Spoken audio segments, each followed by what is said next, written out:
One of the hard truths about being an author today is you have to do a lot of your own marketing. It's most authors' least favorite part, but it is necessary.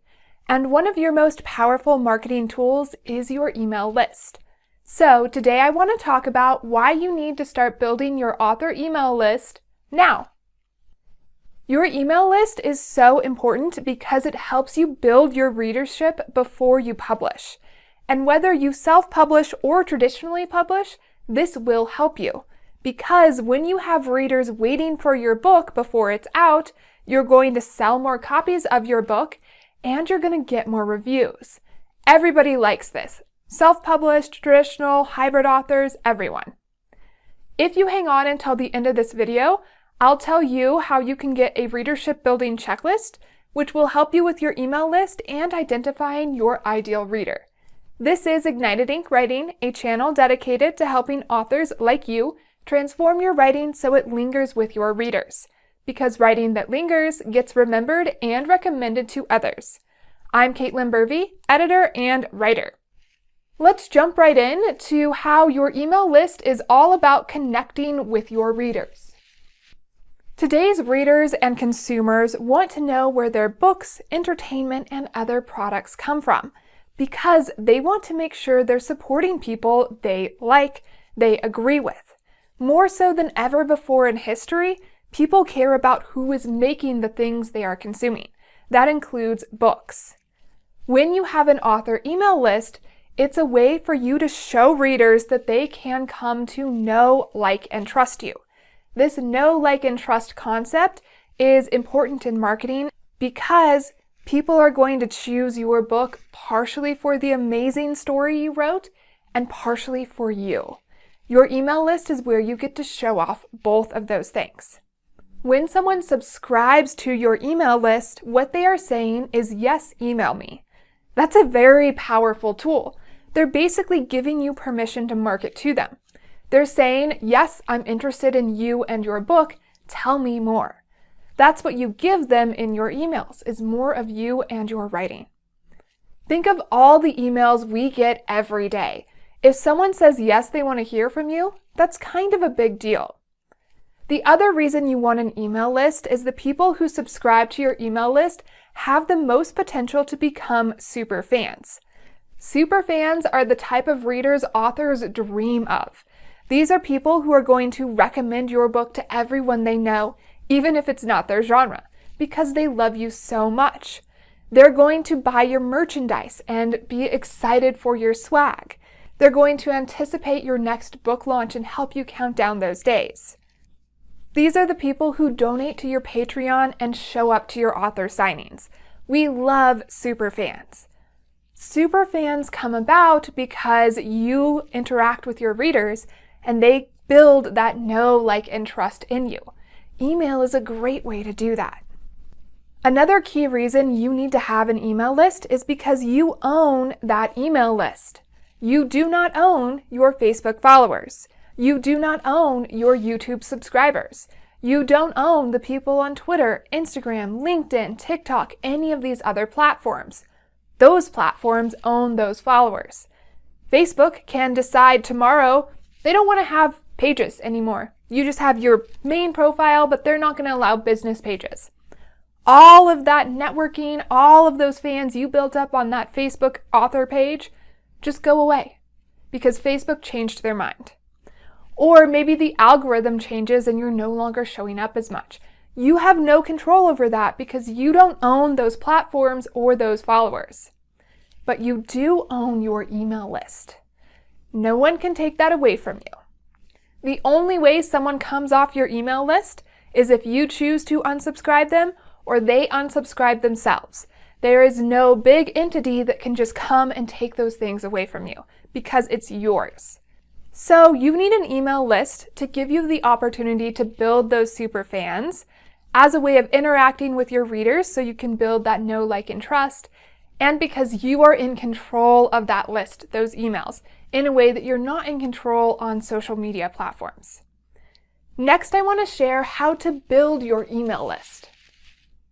First, if you are going to start building an email list, do not Just throw everyone onto that list that you know.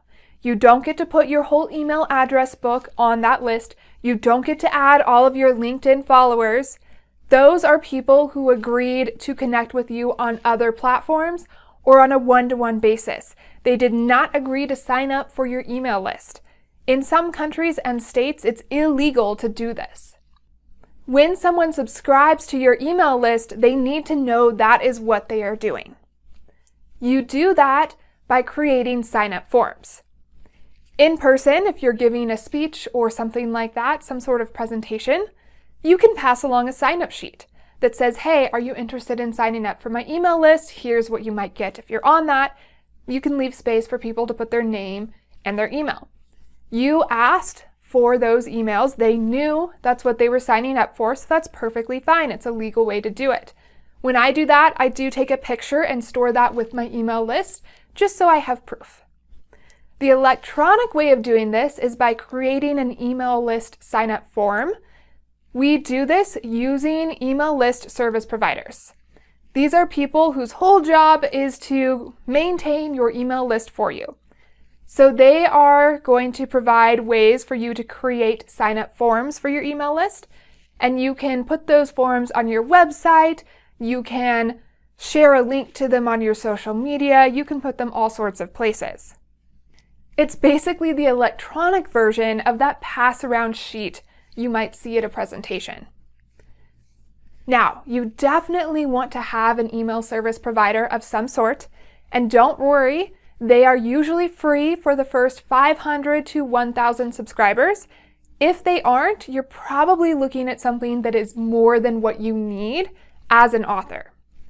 The larger email service providers that do more complicated things tend to charge up front, and the ones that are a little bit simpler and that work for someone like me don't charge that money up front. Some of the more popular ones are MailerLite, MailChimp, Aweber, and ConvertKit. These are all good options for authors. I use MailerLite and I've used them for years. I love them. I'm very happy. There's only been one time in this whole time I've been using them where I had some issues, but that's because they were doing major updates to their system. When you have an email service provider, what they do for you is they allow you to create that sign-up form for your email, which you can then share lots of different places. So when someone signs up using that form, your email service provider automatically gathers and stores that information for you. Then you can set up an automatic email that will go out to those people who signed up for your list. Usually what we do when we get people's email is we trade something for it. We might give away a short story or a worksheet, something like that. We call these opt-ins, freebies, calls to action, lots of different words. Basically, it means you're trading something for that email address. You can set up your email service provider to automatically send them an email with that thing whenever they sign up. So you don't have to do anything after you initially set these things up.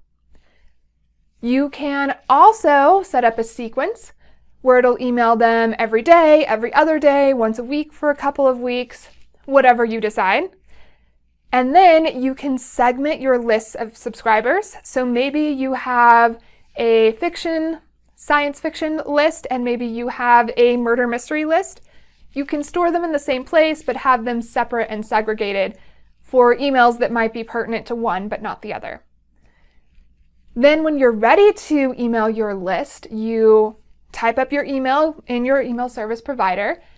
And usually these are drag and drop editors, which means you just click and start typing, and then you can click and drag images in there, that sort of a thing.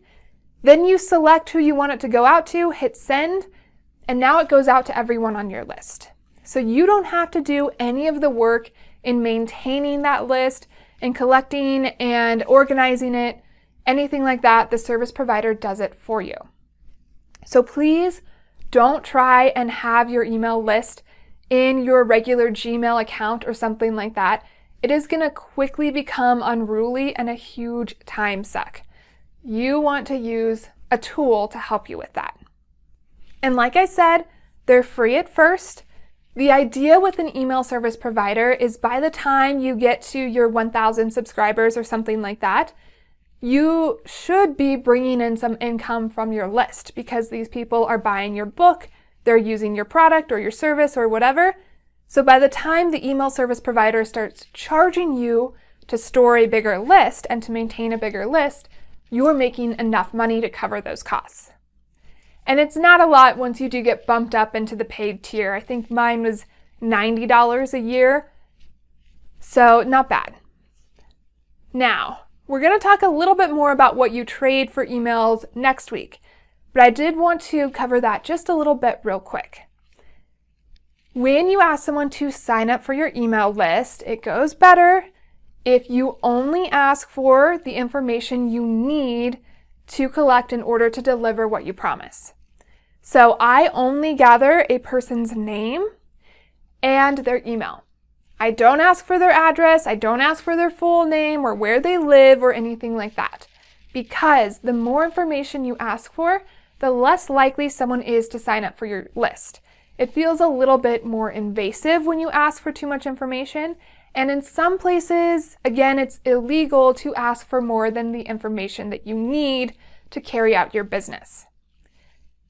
Then you trade something for that email. If you write nonfiction, it can be a little bit easier to come up with what to trade. Worksheets, checklists, guides, things like that are super popular and very effective.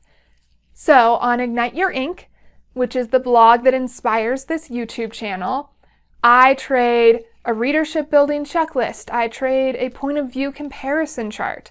I have a submission guide. Different ones that I've created over the years, not all at once, to trade for people's emails. In fiction, what you trade is going to depend a little bit more on if someone has read you or not. If they have not read anything you've written, try trading a short story or something like that. Give away a few chapters from your book. That's going to be more interesting. If they have read your book and they liked it, then you can get a little bit more creative. You might trade a deleted scene or a character sketch. I trade at the end of my book, When Magic Calls, a quiz to see if my readers caught all of the different fairy tales I referenced in that book. When you are trading something for an email, make sure whatever you're giving away is related to what you write. What I mean by that is I do not offer my fiction readers my revision checklist. That wouldn't make sense for them. Why would they want that? Not all of my readers are going to be writers. Similarly, I do not offer my nonfiction blog readers my fiction short story. Because yes, while writers are readers, I don't know if they like fantasy, and they're there for help with their writing. They're not there to read my short stories. So instead, I'm going to give those people who come to my writing blog that revision checklist or one of my other checklists. So you want to make sure whatever you're trading is related to what you are writing.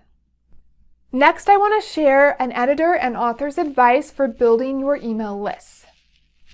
I know this probably sounds like a bunch of work, but it's really only work to get it set up. After you've done that, maintaining it is super easy. It doesn't take nearly as much time and energy as you might think. There's a little bit of a learning curve at first, just like with any software program, but you can figure it out fairly quickly. If you can create a PowerPoint presentation, you can use an email list service provider's drag and drop editor to build your list and your emails. Having a strong email list can actually help you get published too. If you want to get an agent or a traditional publisher, start building your list now, because that can be a selling point when you go to pitch them your book.